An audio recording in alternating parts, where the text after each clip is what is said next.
The high culture revolutionaries didn't really catch on at the time. Most people preferred modern crime fiction, silent films, and the most exciting new technology of the day.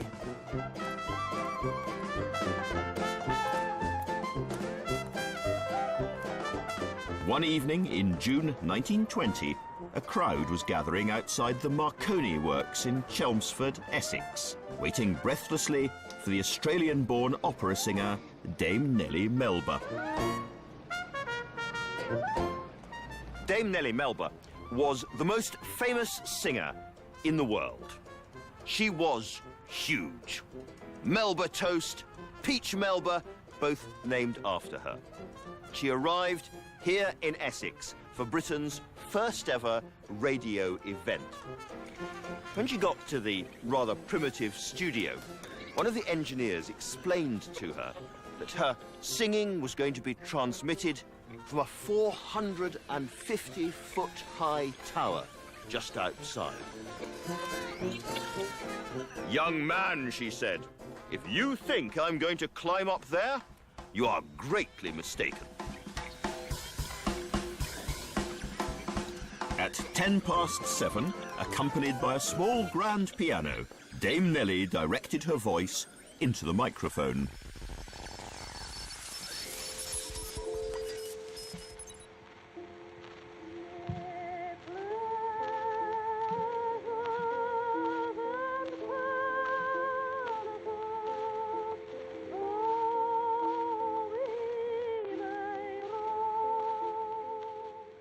The 30-minute concert, sung in English, French and Italian, began with Home Sweet Home and ended with a single verse of God Save the King.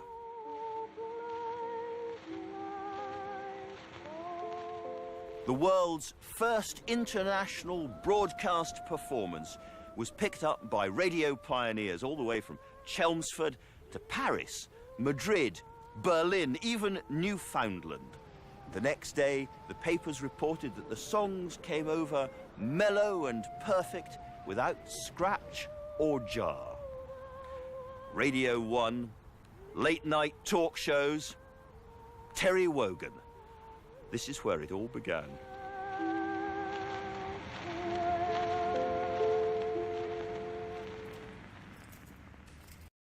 Hello, CQ. Hello. Hello, Ash. Hello, Ash.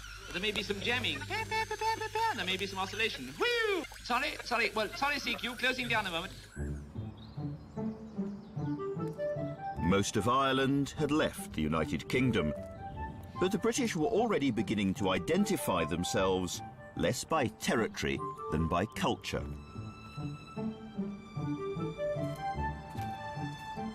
Regular radio broadcasting began in 1922. Programmes were planned and scripted here at the Cock and Bell in the Essex village of Writtle. And all under the guidance of Captain Peter Eckersley, ex-RAF engineer, born entertainer and all-round show-off. Hello, CQ. Hello, CQ. This is 2M talk Writtle testing. This is 2M talk Writtle testing. Are the signals okay? No, they're not. Wave your hand if it's all okay. No waves. No waves at all. To start with, Peter Eckersley and his tiny team were only authorised to broadcast for half an hour a week, Tuesday nights. They'd pile down to this old army hut from the pub, and they'd put on records, they'd read out plays, made spoof weather announcements, they even had their own theme tune. The nearness of a microphone can do strange things to people, and as time went on, Eckersley's exhibitionist tendencies became more and more pronounced.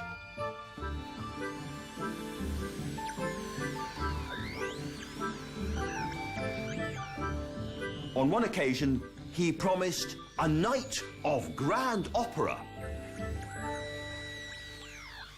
But there was no Dame Nellie that time. All the arias were sung by Peter Eckersley himself.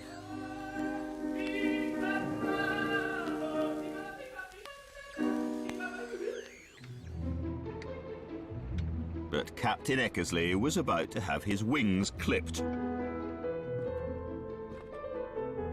On the 14th of November 1922, the British Broadcasting Company was established.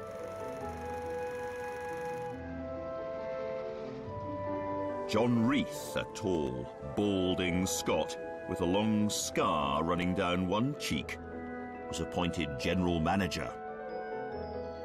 To call John Reith odd would be a wild understatement. His father was a Scottish Presbyterian minister, and he came from a family who all seemed to dislike each other intensely and were prone to violent rages. Reith himself was almost perpetually furious with somebody. He was one of history's great haters, and also one of its great Puritans. And this was the man who now had his hands on the BBC.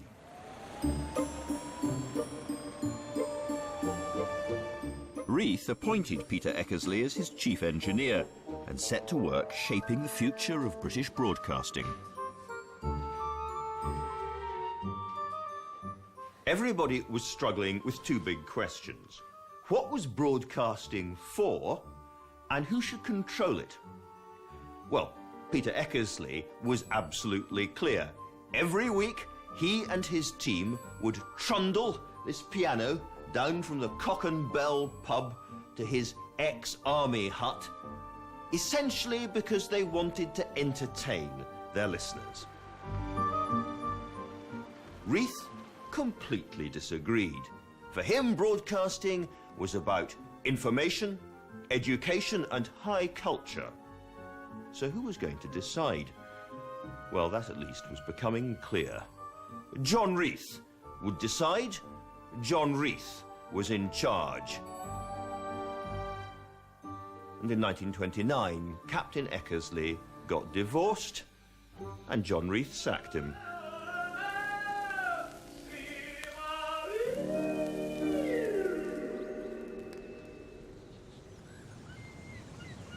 Ah, well, never mind.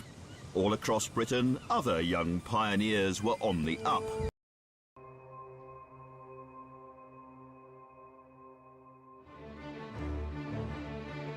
In the next programme, black shirts, green shirts and Gracie Fields, Butlins and Mrs. Simpson. And the making of modern Britain continues at the same time next Wednesday. Newsnight is over on BBC Two now, and here on BBC HD, Sue Perkins gets all artistic honours.